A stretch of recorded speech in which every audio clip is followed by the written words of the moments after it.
Hello, welcome to the Talking Michigan Transportation Podcast. I'm Jeff Cranston. Earlier this week, Michigan Lieutenant Governor Garland Gilchrist joined MDOT Director Brad Whitmer and some private industry executives at Sweet Encounter Bakery and Cafe in downtown Lansing. I highly recommend Sweet Encounter, by the way. They were there to celebrate the My Contracting program, and they talked about how this initiative can build on the success of the Disadvantaged Business Enterprise program, which has been helping small businesses whose owners often face obstacles in breaking into industry. Today, Lisa Thompson, who directs MDOT's Office of Business Development, which includes the DBE program, and who was at Tuesday's event, talks about what she's learned over the years and why this still gives her great satisfaction. So I hope you enjoy the conversation. So first, you've been on the podcast before, but talk a little bit about what the Office of Business Development does, and specifically within that, the DBE program. I know you don't want to toot your own horn too much, but a lot of the things that were talked about in that announcement Tuesday, considering My Contracting and the extra assistance, I guess, building on what we've already done, a lot of these things have informed the program at MDOT for a number of years, right? Yes, absolutely. The Office of Business Development, we help small and disadvantaged businesses compete for contracts and successfully participate in contracts for both the highway program, the Federal Highway Administration funded program, as well as Federal Transit Authority and Federal Aviation Administration. Our job is to encourage and support these small businesses as they're performing on state contracts. The DBE program is the Disadvantaged Business Enterprise program. It's one of the 6 programs we administer in our office, and it's specifically designed for minorities and women and other disadvantaged or historically underutilized businesses and business owners to get involved in government contracting. And then we also administer a small business program, which is a race and gender neutral program with the same aim, to get smaller businesses involved in MDOT and state government contracting. Our other programs are similar to that, just more based on individuals and getting them engaged in working in transportation. So when you think about success stories, and at Tuesday's announcement with Lieutenant Governor Gilchrist, there were people there that have absolutely benefited from the program and have gone on to succeed. Sometimes contract with MDOT and sometimes maybe with local road agencies. Can you talk about that, how you define success for these businesses? Food on the table. Absolutely.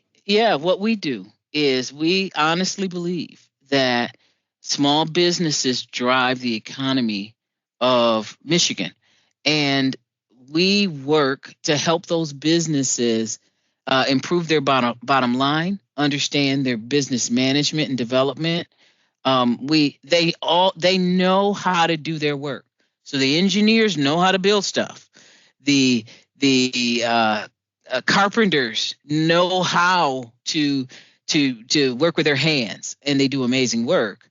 But business management is a completely different animal. And so in our office, we've got a number of folks with degrees in business and communications and other areas that help come alongside and support these businesses as they work on our projects, as they build things. And then so we have firms that have had opportunity with MDOT. We have had firms that have had opportunities with cities and counties. We've got fantastic folks right now working for the Canadians on the Gordie Howe International Bridge. Just our job is to create opportunities. I've been with MDOT for 35 years now. And in the beginning, our office was named the Office of Equal Opportunity. I like that because I think of what we do as simply creating the opportunity, opening the door, opening the window, so folks can walk in and help us produce the things we need to produce for the citizens of Michigan. That's very, very well put. That is a long time, and you've learned a lot along the way. Let me go back real quickly to the Windsor-Detroit Bridge Authority and the assistance that you're providing for the Gordie Howe International Bridge. Could you talk more specifically about that? Yes, I can. So the Gordie Howe International Bridge is a project that has some support. It's a multinational project, but it has support from the Federal Highway Administration.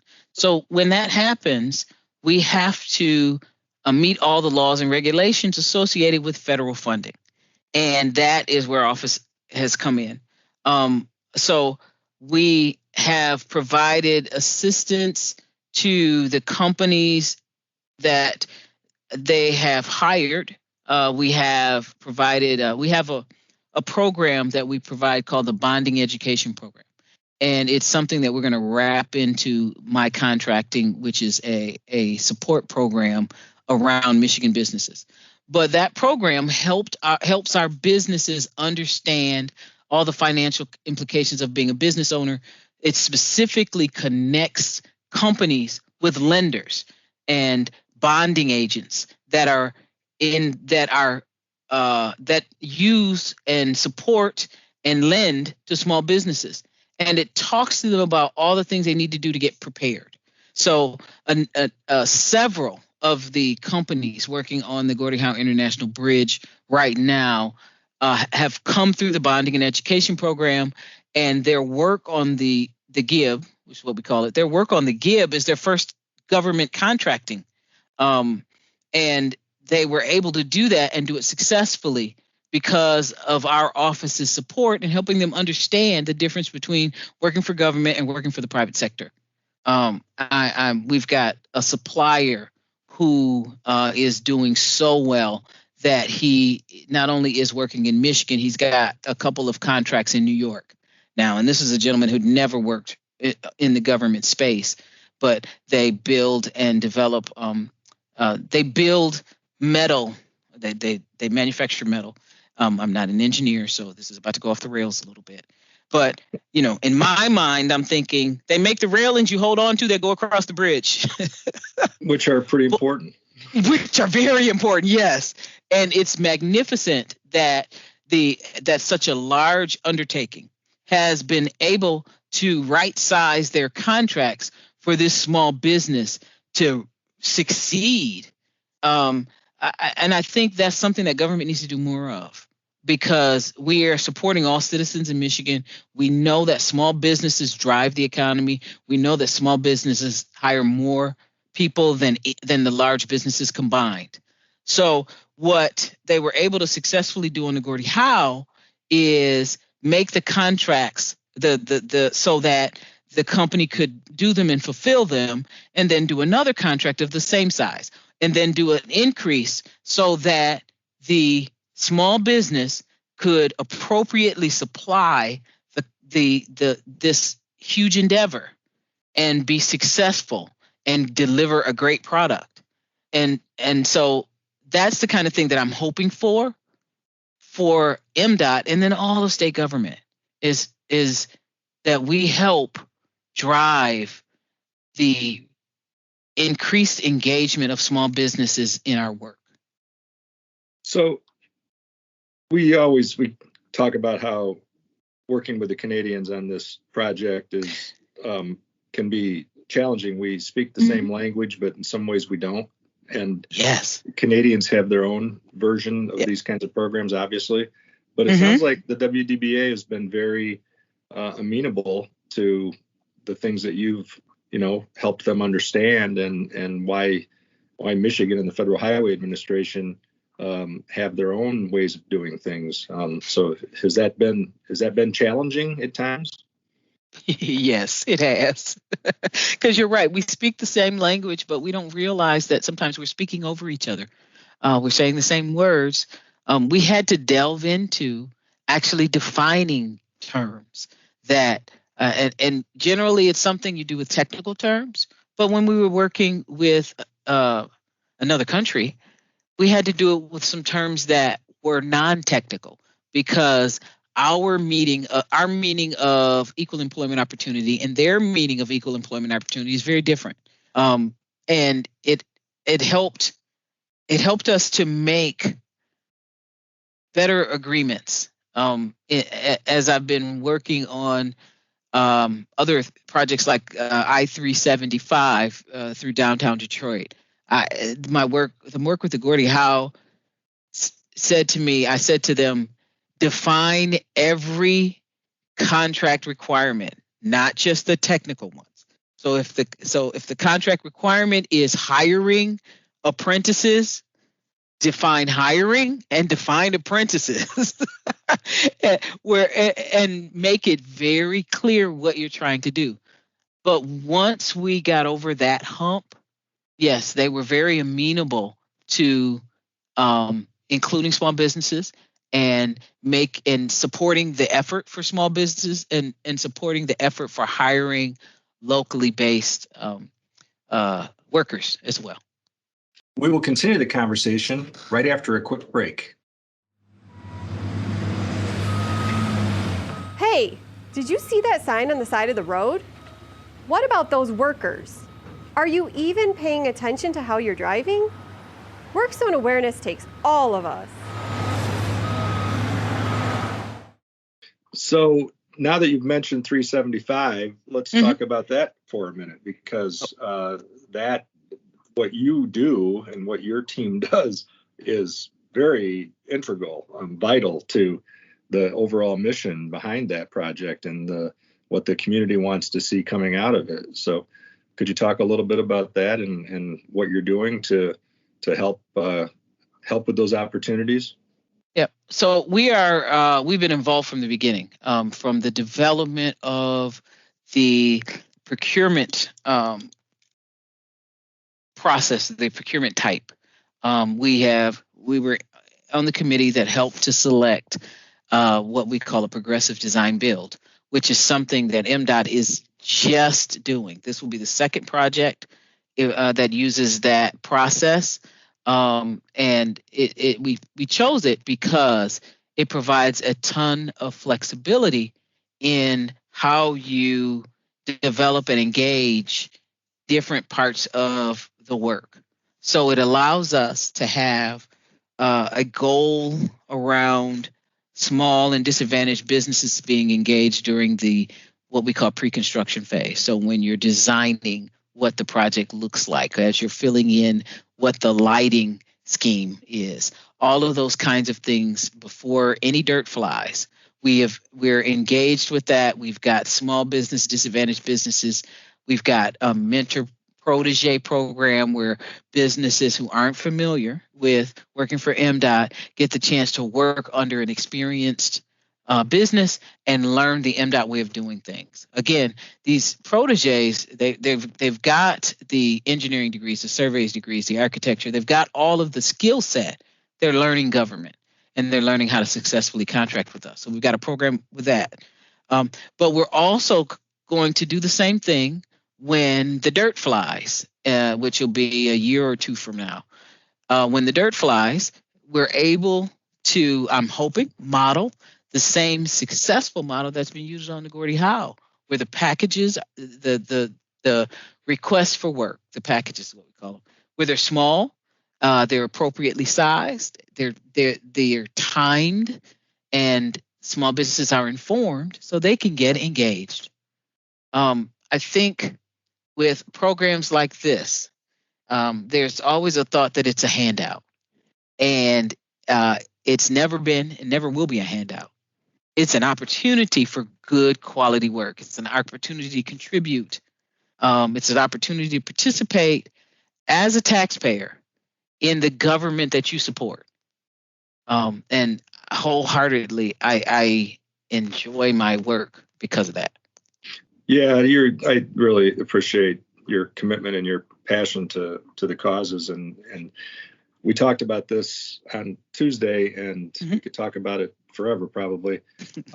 You're naturally going to face people who are skeptical about these programs and think that they're set asides and that they actually advantage one group over another unfairly.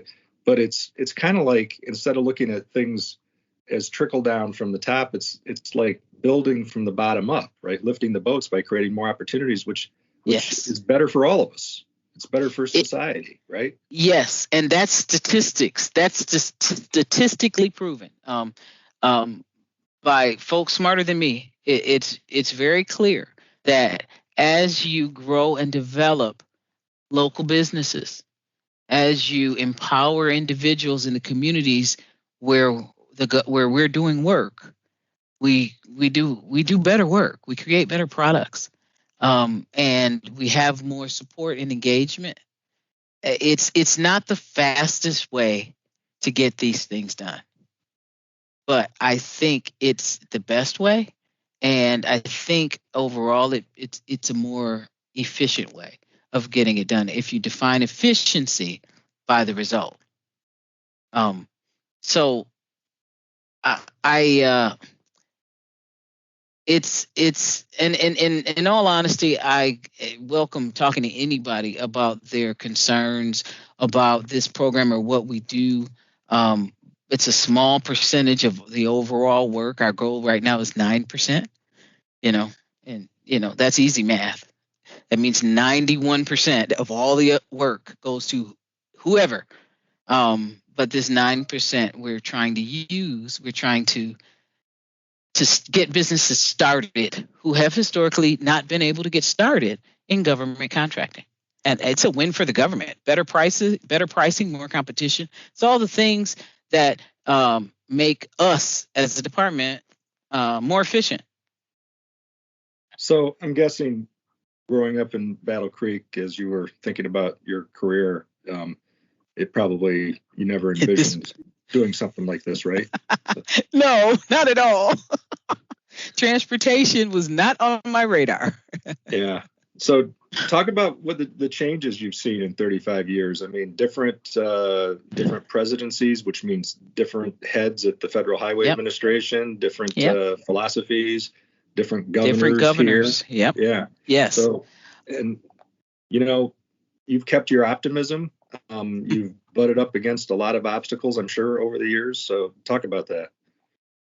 Actually, what I think makes this job, this work fulfilling is I spend a lot of time working on big picture issues, and I spend a lot of time talking to people and hopefully enlightening them, changing their mindset, helping them see that opportunity is a good thing.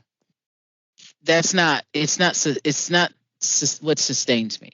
What sustains me and makes this work worthwhile is when individual companies owners talk about how they got the opportunity to do this one job. They did great work, and then they were able to get the second job and the third job, and now they went from being a one-man show or a husband and wife, mom and pop, to having employees 7, 8, 9, 10, 12. It's amazing. And when individuals, we have other programs, and one of them is the on-the-job training program, where we give individuals the support they need to get into the skilled trades. And when somebody talks about going from McDonald's to being a journeyman carpenter and being able to buy a house, those are the amazing things that come from providing opportunity to people who are ready and willing to get their hands dirty. And so that's what's helped me over the 35 years, because like you said, presidents and governors and all these changes are philosophies change and all that stuff. But at the end of the day, it's the people. And when I can get that call or have that conversation where a person talks about how we've helped them grow and improve in life, the rest of the stuff is irrelevant. So Tuesday's event featured, just one really good example and success story. is Onyx Enterprise, and Terrellyn Buckles, who started out as a young student at MDOT, basically, has risen to grow her own company, employ people, has contracts with MDOT and many other organizations. So it must just make you really happy when you see something like that. It really does. It really does. Because and she works 24 hours a day, 7 days a week. I'm always joking with her, and I'm like, you just keep going. You keep going. Like, I don't know where you get the energy. But yeah, it does, because she just needed a door opened. And then she busted through the door and found 4 other doors. It's fantastic. And it does. It's very encouraging. Is there anything else you want to say about this? I didn't really plan this to be a Black History Month episode, but it does dovetail with that, obviously. For me, this job is, it's less about specifics with regard to a Black, Hispanic, Asian specific, whatever it is. For me, the value of this is access and opportunity that has historically not been made available to people who deserve access and opportunity. The fact that there's been African American engagement, I love it. It's wonderful. I wholeheartedly very much support it. But it's not a competition between people. It is opportunity for all. And that is what I work for. Opportunity for all. And all includes all. It includes those who are differently abled. It includes individuals from the LGBTQ community. It includes African Americans who've historically been kept out of contracting. And we still have a ways to go as a department, but we are making progress. And folks like Terrellyn are huge examples of that. The business I was talking about earlier, owned by an American Indian, Native American individual. Fantastic. Got one opportunity, turned it into 5. The tenacity and grit that they exemplify is, I think, part of what you learn when you're successful as a woman, as a minority. You learn how to hang in there. You learn how to open closed doors. And so that's what I want to, actually, that's what I want to celebrate. And I think that's what Black History Month celebrates. How African Americans historically have found ways to open closed doors or find windows that they can sneak into in order to make themselves heard and to accomplish their dreams. That's what I love about this. That's very well said, and you're right. I think about having to overcome those obstacles creates a sense of resilience that a lot of others might not have, and I think the same thing applies to immigrants who come here and work very hard. So yes, absolutely, yes. That's the way I feel, and I will tout that all day because I've got proof. Yeah, and I'm glad you mentioned the differently able too. In fact, next time we talk about this, I'd like to talk about that component alone because I think that's a really important point. So, all right. So, thank you, Lisa, so much for taking time to do this and talk about this. And congratulations on your successes. And we'll talk more in the future. We will. Thank you, Jeff. I'd like to thank you once more for tuning in to Talking Michigan Transportation. You can find show notes and more on Apple Podcasts or Buzzsprout. I also want to acknowledge the talented people who help make this a reality each week, starting with Randy Debler, who skillfully edits the audio, Jesse Ball, who proofs the content, Courtney Bates, who posts the podcast to various platforms, and Jackie Salinas, who transcribes the audio to make it accessible to all.